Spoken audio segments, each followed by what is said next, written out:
Hi everybody, welcome to this pranayama session. My name is Basanti, if you don't know, and we're going to spend 45 minutes literally just focusing on the breath, focusing on those breathing techniques that can get ourselves from our stress response into our parasympathetic nervous system or our rest and digest response. So all to calm you, to relax you, and more importantly, rather than just focusing on the moment, because you may be quite relaxed now because you've got enough time to do this with me, to give you the tools to actually use all of these techniques when it really matters. So I want you to sit comfortably. If you're on a mat, that's great. If you want to sit on a block or even on a chair, as you can see, I'm on my sofa. All I want from you is to be able to sit nice and tall with a long spine, so that as you're breathing, you can use the whole of the lungs, the full lung apparatus. And we're going to start by bringing the hands to the stomach. And you can close the eyes and put a smile on your face, which drives your brain into activity. That's typical of happiness. And then I want you to take a long breath in and sigh out. Maybe your shoulders have dropped a bit. Maybe you start feeling a little bit of tension somewhere in the body. And if that's the case, please don't hesitate to move into the neck, into the shoulders, into any other part of the body that needs it. And then come back to that straight spine and that awareness of the breath, and hands back to the stomach. And I want you to breathe another few breaths like that, slowly in, long breaths in. I don't want you to think deep breaths, because every time we breathe in deeply, it's this kind of breath, which we don't want. That's a strong breath, not necessarily a deep breath. But deep breaths actually mean we're feeling the stomach expand, and we feel the stomach contract. Expand as you inhale, contract as you exhale. And whether you're then guiding those breaths, those long breaths in, and you're letting go, whether you're sighing out or breathing out through the nose, you should feel that collapse in the stomach. And the stomach is the place in the body where we can feel this the most, especially when we're breathing in a way that we should be breathing. Because every time you feel that expansion of the stomach as you inhale, that is your diaphragmatic breath. So your diaphragm, so it's at the base of your chest, that muscle is activated. And that's a wonderful thing, because then we know we're activating the larger part of the lungs, the lower.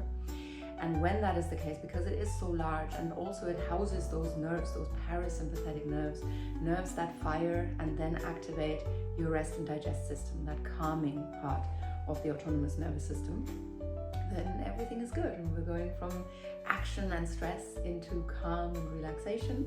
Sometimes we need stress, sometimes we need to focus, we need to be there, we need a little bit of that, those stress hormones, which aren't actually stress hormones, they're just hormones that are there for good reason.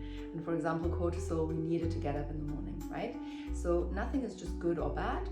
Stress is great. Too much relaxation is also bad and can lead to us being a bit fatigued or chronically fatigued. So we want that calm equilibrium. We don't want too much stress, and currently we're focusing on calming ourselves, on grounding ourselves, and coming into that rest and digest response. So we want to keep breathing in through the nose and out through the nose now. Feeling the stomach expand every time we inhale, feeling the stomach contract every time we exhale. And then I want you to notice what's going on in the rib cage. Rib cage, remember, is front and back, so you can bring both hands to the front, or you could bring one hand to the back and notice how the rib cage expands as you inhale and contracts as you exhale. And if that breath that moves your stomach is the diaphragmatic breath, then this one here that expands the rib cage is your intercostal breath, because of your intercostal muscles. And then I want you to bring your hands to your chest and maybe rest the fingertips on your collarbones. Can we find that place where we can feel movement in the collarbones, where the fingertips are resting, and that expansion of the chest and that contraction. We breathe a few breaths like that. You might guide them, you might just listen in on what the breath is doing when you're not really paying attention. And that's where it gets tricky, because the moment you are paying attention to the breath, you are also changing it ever so slightly. And I always say, so regulars will know that, there's an experiment that has been done with photons, and it's been shown to prove the observer effect, so that even photons behave differently when they are being observed and when they're not being observed. So something as what we would deem not as conscious as us, certainly as us human beings, is also conscious enough to change, to act in a different way.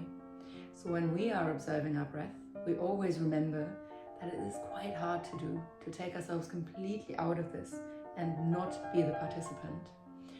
So we'll remember that, but we'll try to observe the breath as much as we can without guiding it. Bring the hands to your shoulders, maybe you feel some movement there, and everyone is different. Everyone's breath is different. Everyone's anatomy is different. That's all parts of the body where you can feel the breath. Even in the lower back, if you pay particularly close attention and you don't compare that to that really pronounced feeling in the stomach when you're breathing in and out, and you'll notice the breath there as well. So the whole of the upper body is part of this movement of breathing in and breathing out. And when we really think about it, the way that we can feel the blood in our veins, the heat in our body, or the warmth in our body, that's how we can feel the breath everywhere in the body.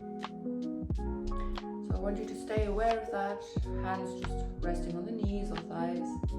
Again, any movement that you need to get out of your system to make yourself more comfortable, please go for it. Don't wait for an invitation from me if you ever need a break. And we'll keep the eyes closed if comfortable. We soften the gaze and look down to the ground if we prefer. Or we can have the eyes completely open, whatever you feel is best for you. You don't need to see me right now, I just want you to listen in on the breath. I want you to start counting your breaths, not guide the breath, just start counting. And I want you to know how many breaths you're taking within a minute. If you've started counting, you're getting into the swing of things. So one in-breath and out-breath makes one count, one full breath. And I want you to stop counting. Just listen in on the breath. And then I'm going to tell you when to start and when to stop counting. And we'll see how many breaths you're taking within a minute. Not just yet. You can count, but then once I say start counting, you'll go back to 1. But all I want from you is to really just notice the breath, to get used to not guiding it. Notice how you're breathing in through the nose and out through the nose. And then start counting. Don't change the breath. Notice how easy it is for the mind to wander. I want you to take yourself back to that counting. Don't forget to count. Don't lose count. Recognize that it's completely normal to have thoughts that have nothing to do with the breath and the counting right now.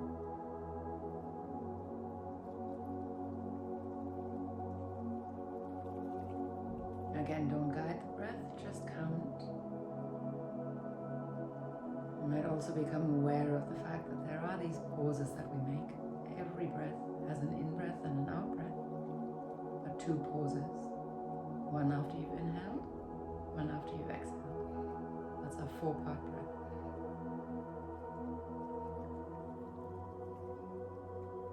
And then stop counting. Record for yourself, remember for yourself how many breaths that was. And whether that was 5 or 25, just accept that that's what happened. That is the number of breaths that you took within a minute. Generally 10 to 20 is sort of considered normal.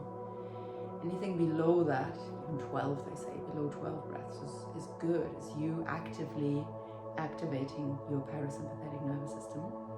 If you were below that, wonderful, good for you. In yoga we say that a person's age is not measured by the number of years, but by the number of breaths instead. So it shows how important it is to breathe less, to elongate those breaths wherever we can. Sometimes, as we do now, manipulating the breath, guiding the breath. But you'll notice that if you're practicing over a long time, even just for 45 minutes a week or a day, even better, or just 5 minutes a day will change the way that you're breathing, those baseline breaths. Stress notwithstanding, because our breath always changes all the time, and with different sports, physical activities as well. And with even just reading an email pings, comes in, you might get stressed, it's called email apnea, all of that exists. But those baseline levels of calm have a lot to do with the way that you're breathing. So we'll remember that, and we won't get aggravated or frustrated or panicked if our breath was 20 plus. It's fine, it's all good. That's your baseline breath today, and that can change from minute to minute and hour to hour, and we can see that because we'll come back to counting the breath a little bit later. But for now, close the eyes again, and I want you to come to Vritti Pranayama, which you may know as box breathing. Breathing in for the count of 1, hold for the count of 1, breathe out for the count of 1, and hold for the count of 1. So just like a box, rectangular shaped. And it's called Vritti Pranayama because we are equalizing mental fluctuations. That's the translation of Samvrit. Vrittis are the mental fluctuations. In the first instance, your mind wandering. But when we think about what mind wandering is, it is a part of the brain associated with a part of the brain, or a network in the brain called the default mode network, which is active by default when we're not focusing on a task. It's associated with creativity and can be a wonderful thing. In psychology, we call it soft fascination, when you're just sort of not focusing on something in particular, but just sort of letting your eyes and your mind drift to things that are beautiful, a beautiful walk in the park or something like that. But this mind wandering is also associated with self-obsessed thoughts, those thoughts that aren't healthy for us. And those can lead to you having concepts of who you are that don't make you happy. So too much of it is bad, and we want to equalize those mental fluctuations. We want to let that mind chatter that is not healthy for us just run in the background, go further into the background. It's as if you were in a bubble and those thoughts can't touch you right now. So it doesn't matter if it's raining outside, you've just stepped out and you're thinking, how does this always happen to me, or whatever else it is. And those good thoughts as well, the ones that make you think, oh, I'm so amazing, because they come from the same place. And we want to be somewhere where we're not identifying with all of those thoughts, with the things that we've done, and literally just be. Too much talking, too little breathing. So let's breathe in for the count of 1, hold for the count of 1, breathe out for the count of 1, and hold for the count of 1. And I know that's a short breath. I deliberately said 1 because I want it to be short to begin with, and then we'll expand. But first, just in and hold, out and hold, in and hold, out and hold. And do that to yourself, finding a rhythm that works for you. Maybe you find it much easier to breathe in for 2, hold for 2, breathe out for 2, and hold for 2. That's completely fine. If you have high blood pressure, hypertension, if you are pregnant, please leave it at that very short breath hold, because the fetus needs a steady stream of oxygen, and with blood pressure issues it may just not feel nice and not be good if you're holding the breath for too long. But 1 second, 2 seconds should be fine. If you have a heart condition, similarly, just be careful. And if it doesn't feel good in your body to hold for extended periods, then please remember that for the rest of the class, and don't. Just stick with gentle, comfortable pauses. I'm now going to guide the breath, and if that works for you, keep following my guiding. And if it doesn't, then please don't worry and do your own thing. You can mute me or put that volume down. And I will guide you in for 4, hold for 4, out for 4, and hold for 4. It may be too much for you, and that's fine. I might take it to 5. You may then decide that's too much. So just listen to what's comfortable for you. We don't ever want to steer too far away from the comfortable, natural, spontaneous breath. And if we feel like we need a break, if we feel something in the belly or higher in the chest, then we give ourselves a break. But that's a sign that we have gone too far, that we've tried too hard. And we don't ever want to try too hard. Close the eyes, take a deep breath in, And sigh out. And breathe in. 5, 4, 3, 2, 1. 5, 4, 3, 2, 1. Out. 5, 4, 3, 2, 1. Hold. 5, 4, 3, 2, 1. In. 5, 4, 3, 2, 1. 5, 4, 3, 2, 1. 5, 4, 3, 2, 1. 5, 4, 3, 2, 1. Now keep going with that if it works for you. If it doesn't, I'm going to go to 4 now. And you can stick with that if that's your ratio. That's the duration that you like. Take a deep breath in. Sigh out. And in 4, 3, 2, 1. 4, 3, 2, 1. 4, 3, 2, 1. 4, 3, 2, 1. 4, 3, 2, 1. 4, 3, 2, 1. 4, 3, 2, 1. 4, 3, 2, 1. Keep going at your own pace now.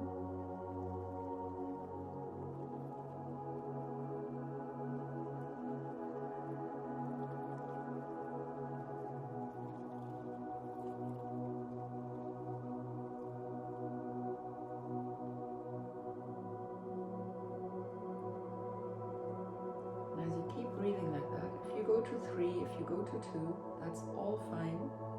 It's not a reflection of anything at all. It's completely fine, no judgment.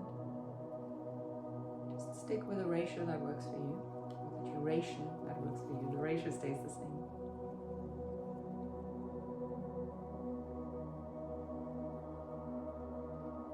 If you find any of this uncomfortable, for example, that breath hold at the top is just not quite feeling right, and just adjust the rest and breathe for 2, 2, 2, 2, or whatever else works, so that every single part of these 4 parts of the breath feels comfortable.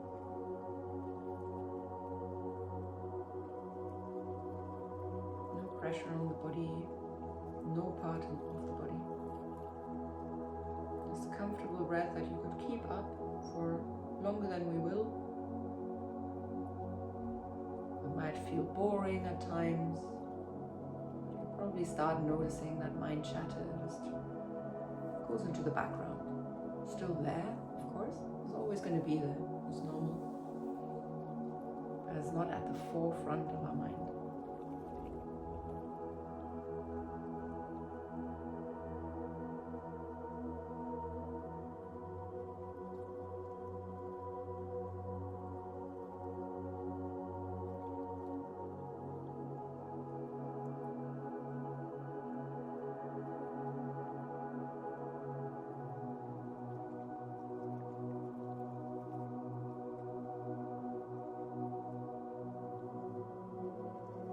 Remembering that if you feel like you need a break, that's a sign that maybe you've been overdoing it.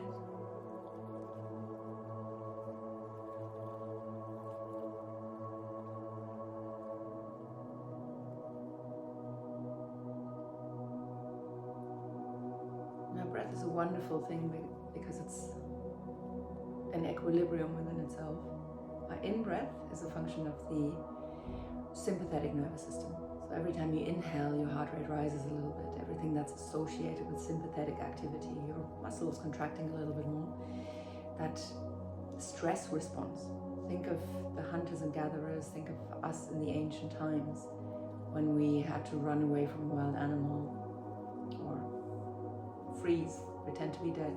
So fight, flight, freeze, often called fight or flight, because that freeze response is actually, you see that still in little insects that pretend to be dead when they know they're being looked at. But we don't really have that so much. So fight or flight, but technically fight, flight or freeze, is that stress response that I'm talking about.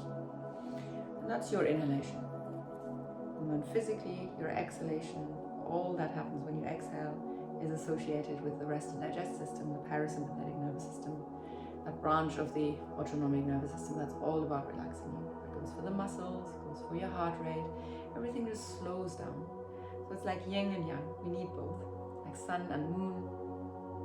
Too much of both is not that good. But if we're breathing in for one, holding for one, breathing out for one and holding for one, then you're favoring, you're advantaging that parasympathetic nervous system or your rest and digest system, because your breath holds are also part of that parasympathetic nervous system. That's a good thing to know, even if it's not some Vritti Pranayama, where we're breathing right now, but another breath that favors the exhalation and the breath holds, that is designed to calm you in a really short space of time. Now relax your breath, breathe normally. Once you're done, take a deep breath in and sigh out. Maybe shake your body a little bit. If anything is uncomfortable, just check that the body is fine and is still comfortable with sitting, because we're not really used to sitting completely still for that long. Even if you're sitting at a desk all day, you do make little adjustments without probably being aware of it. Now the next thing I want to do is really give you the tools, because hopefully you're already calm, but give you a tool that can calm you within the space of 1.5 minutes or 2 minutes, and that is breathing in for 3 and breathing out for 6. If 3 is too much, of course it's just a ratio, so breathe in for 1, breathe out for 2. I can guide that again, but again, if my guidance isn't working for you, just do your own thing. It's completely fine. Inhale for 3, exhale for 6, but we start with a deep breath in and we sigh out. Now in, 3, 2, 1, out, 6, 5, 4, 3, 2, 1, 3, 2, 1, 6, 5, 4, 3, 2, 1. Let's get used to that. 3, 2, 1, 6, 5, 4, 3, 2, 1, 3, 2, 1, 6, 5, 4, 3, 2, 1, 3, 2, 1, 6, 5, 4, 3, 2, 1. You can keep that up in your own time. If that's absolutely too fast for you, too fast. If it's too fast, go slower. If it's too slow for you, go faster. Did that make any sense? Yes, it did. And if it's just right, keep at it. You don't need my guidance. For those who need a little bit less, I'm now going to count in for 2 and out for 4, just to see if that is more you. If you don't need me again, just mute me. I won't take it personally. Take a deep breath in. Sigh out. And breathe in. 2, 1. Out. 4, 3, 2, 1. 2, 1. 4, 3, 2, 1. 2, 1.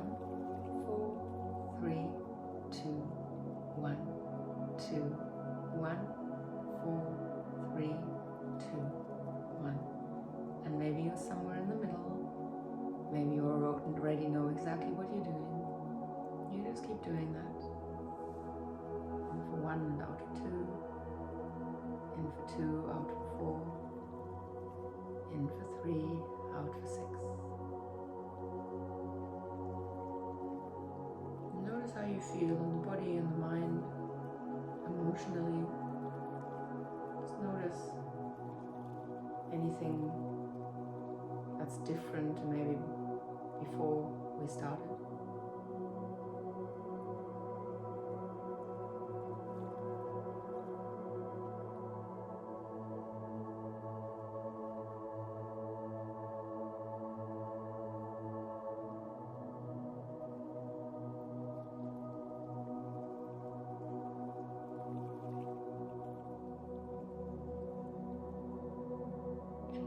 Breathing like that. now want you to, again, just keep that up. In for 1, out for 2. But use your right hand, I won't mirror, right hand, right thumb goes to the right nostril and closes it off. In for 3, out for 6.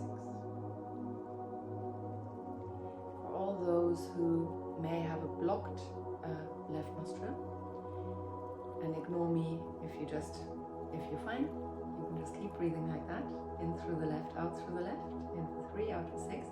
For everyone who's got a blocked nostril, breathe in, breathe out, and then hold both nostrils closed.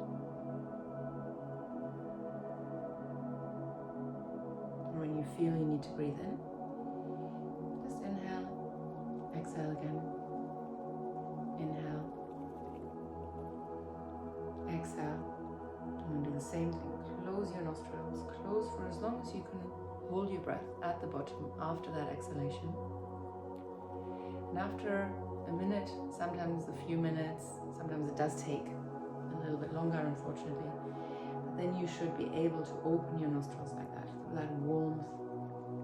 That's the good thing about nasal breathing. It really is so much better than breathing through the mouth. I know sometimes we do it, and I don't want to demonize it at all. If we're speaking, for example, right now, I'm breathing through the mouth, right?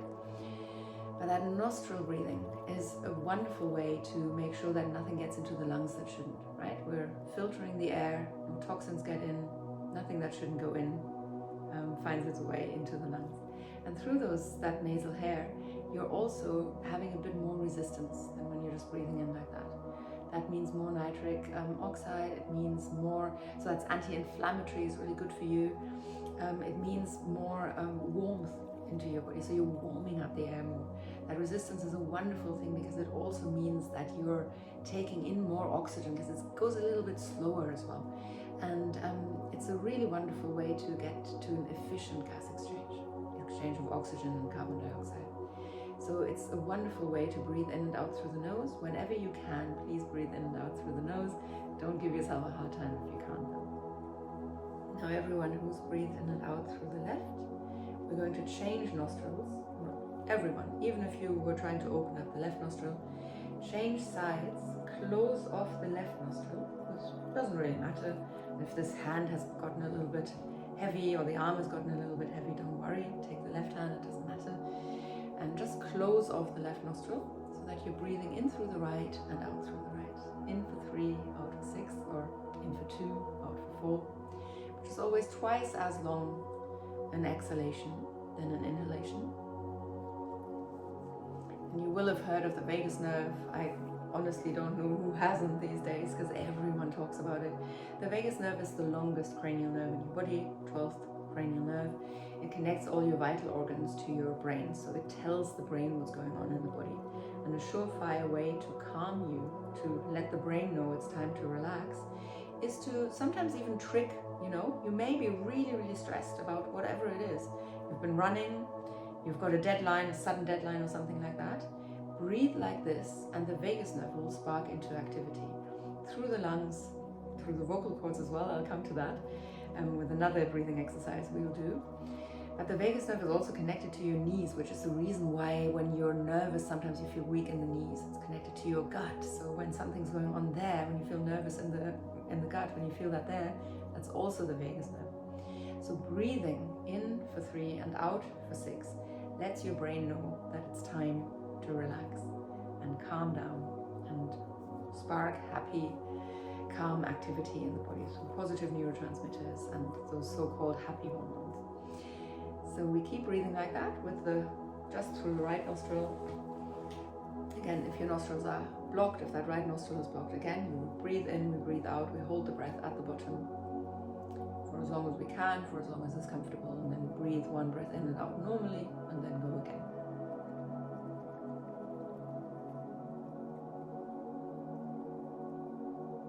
Keep going for a little bit longer. And then crucially, if one of your nostrils is still blocked, don't worry about the next thing, and all I want you to do is breathe in for 3, hold if you can for as long as you want, and breathe breathe out for 6 and forget about alternating the nostrils.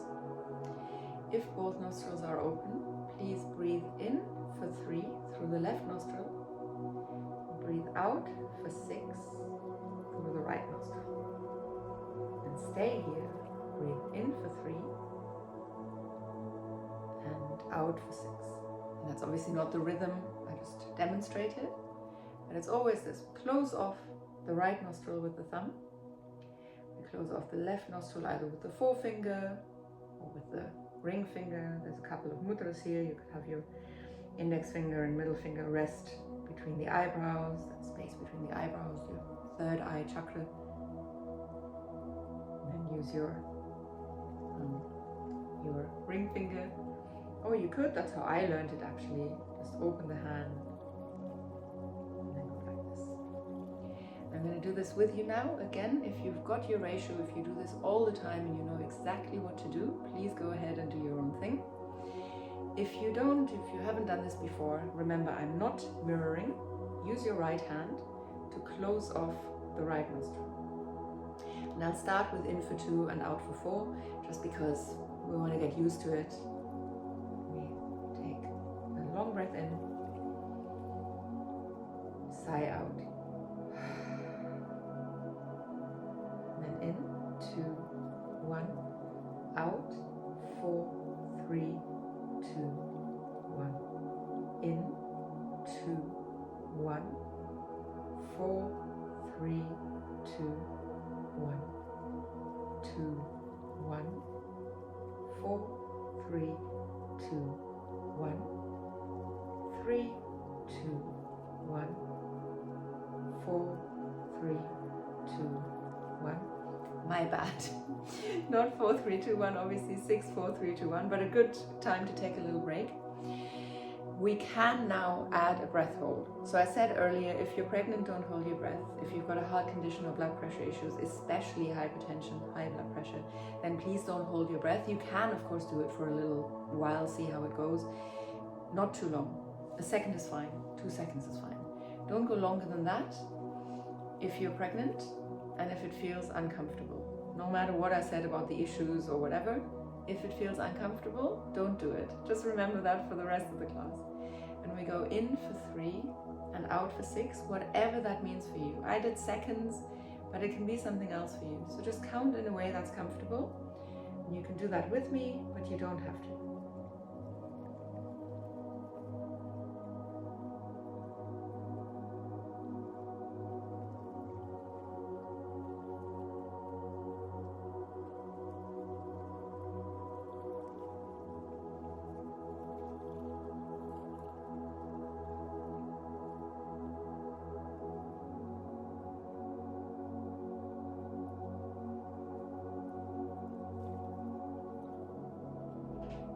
Again, you don't need to hold your breath, but if you've started holding the breath and you feel that that's comfortable, then what you can do is see if you can hold the breath for 4 times as long.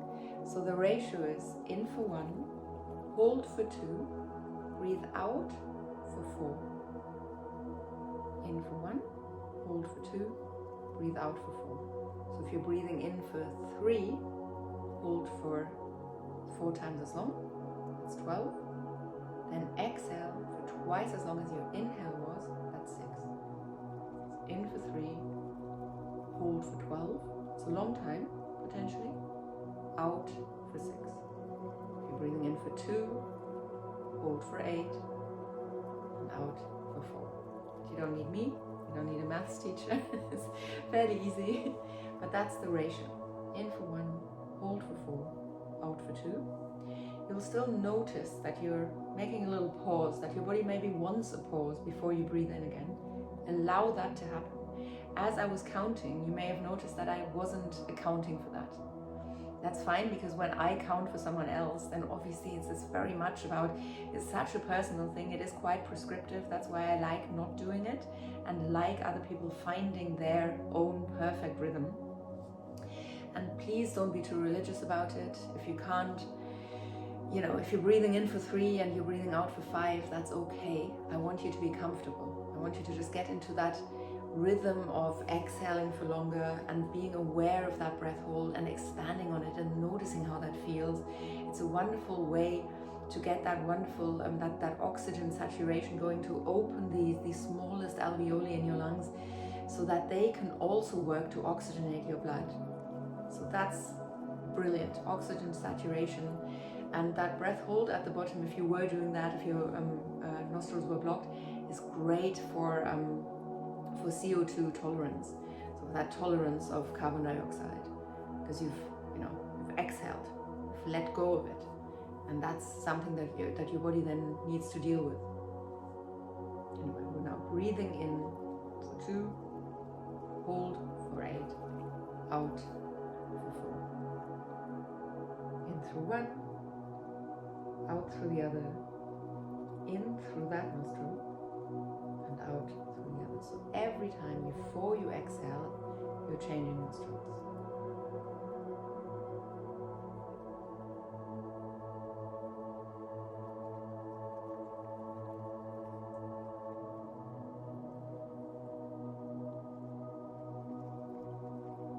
If your nostrils are blocked, you can still hold both nostrils closed. Breathing through both to give yourself that chance to also work with that ratio at least.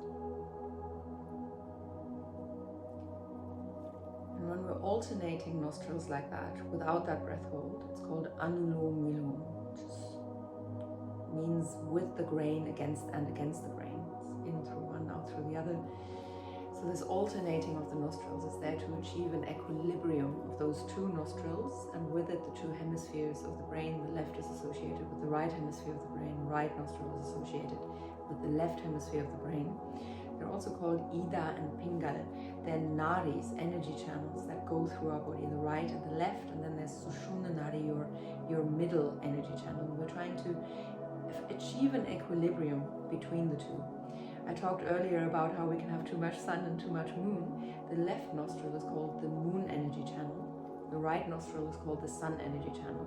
Scientifically speaking, the right nostril holds more electrical activity, so sometimes you feel a bit more warmth under the right nostril than the left. But we do have a nasal breathing cycle. This breathing cycle is a completely automatic thing, really. It establishes determines completely involuntarily which nostril is the more dominant, because there's always one nostril that is more dominant than the other. We never breathe through both in the same way at the same time. And that's not because you've got allergies or you've got a cold or something like that. It's always one more dominant than the other. And that changes every 90 minutes from one nostril to the other, or it should. If it doesn't, this is a wonderful way to achieve that equilibrium. That nasal breathing cycle should be working in the way that it should. And if you're holding your breath, it's called Nadi Shodhana, the cleansing of the energy channels. The nadis are the energy channels. In Chinese medicine, we call this qi and meridians. These energy channels. It's really exactly the same thing. And they are often associated with your fascia, your connective tissue, but things are much more complicated. Modern science doesn't know everything yet, doesn't have the science that these ancient sciences have. So they're much, much more refined. They know much more. They just say it in a different way. And lots of people like the modern science for being scientific, and they don't consider these ancient sciences science. But rest assured that we're doing more than just breathing in a certain way, more than just activating the vagus nerve. We're literally, through the breath, also changing our aura, our whole energy of the body. And it's easy to see, you feel different, right? It's something we feel, but we sometimes want science to come in and say. And if you want science, the biofield, you can check that out, is all about what that energy of ours is and how we can connect with people in a different, and we know that as well, we can connect with people in a different way when we're calm than when we're stressed. Different things happen. When someone is angry, you can notice that. They don't need to frown at you, they don't need to say anything. You can tell that from their energy, from their aura, from their biofield. Anyway, I digress. We take a break after this last breath, this last round. So don't rush it, finish that round you're on. And then once you're there, take a break by taking a deep breath in and sighing out.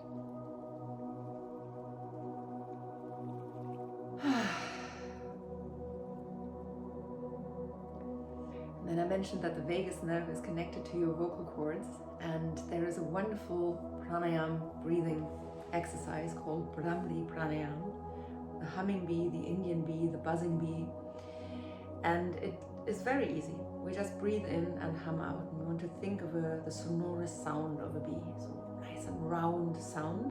Don't think too much about where your tongue goes. I'm going to say a few things about where it can go, but for now I just want you to breathe in and hum out. And because the vagus nerve is connected to the vocal cords as well, it's an even faster way to spark parasympathetic activity. It's not for everyone, it's not for everywhere.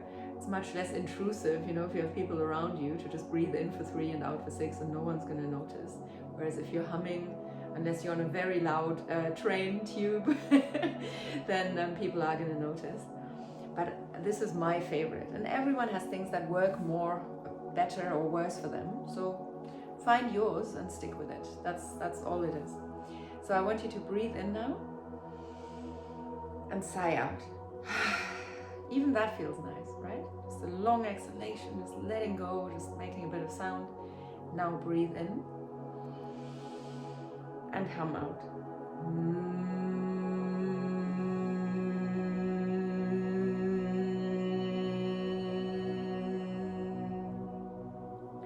And you may have noticed vibrations in the lips, in the tongue, some tickling somewhere. Those vibrations literally trickle down your spinal cord, making those nerve sensitive, there's the pain sensitive nerves in your spinal cord, soothe them, if that's the word.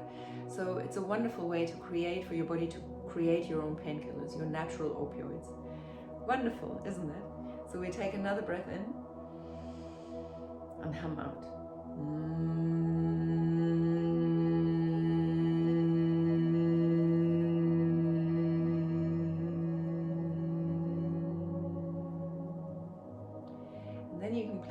The position of the tongue. The tip of the tongue can go to the teeth, can go to the roof of the mouth, it can go as far to the back of the palate as you can manage, and then even back on itself. That's a bit advanced and hard to show, but that's what you can try. And you can add a mudra if you like, closing off the ears with the thumbs and letting the rest of the fingers rest on eyebrow, eyes, gently on the nostrils, not closing them, and mouth. It's called Sanmukhi Mudra, or the turning of the senses inwards. So that's what we're doing, that we're turning the senses inwards, being less concerned with what's going on around us. And our voice, apart from our mother's voice, is the only thing that isn't alien to our body. That's always been with us. So that's designed to calm us, not if we scream. But that is a wonderful way to calm yourself. And I want you to do, with or without the mudra, with or without positions of the tongue changing. Just breathing in and humming out.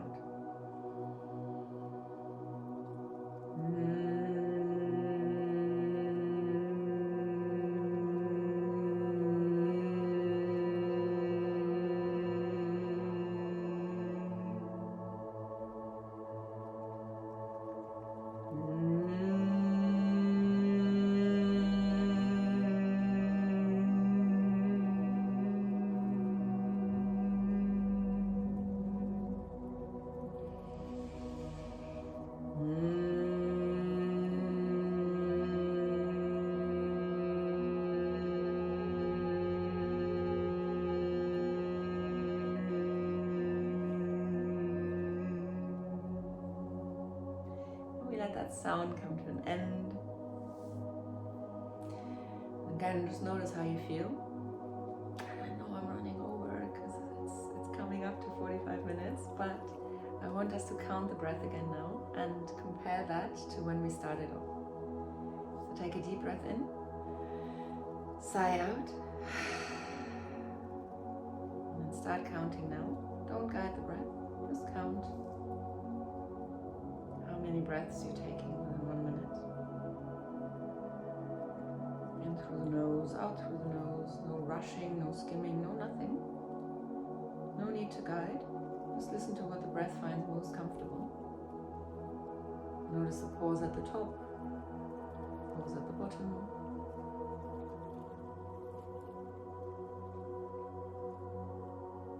keep that breath comfortable. You're literally just there to count, to observe, not to participate.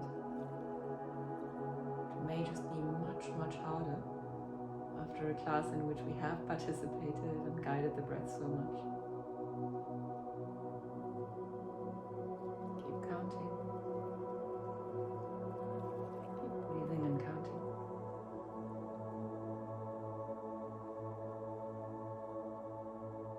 And stop counting. And notice just for yourself, obviously, because I don't know, you didn't tell me, how many breaths that was, how that compared to the beginning when we first started off. It is quite remarkable how much we can achieve with very, very little. And I would suggest, if you don't have time to do this every week or every day, do 5 minutes a day. And that can really be a wonderful reset, and it can become a routine, much more so than if you're doing a very, very long class, even though that's really nice. So I hope you enjoyed this, and I will see you again very soon.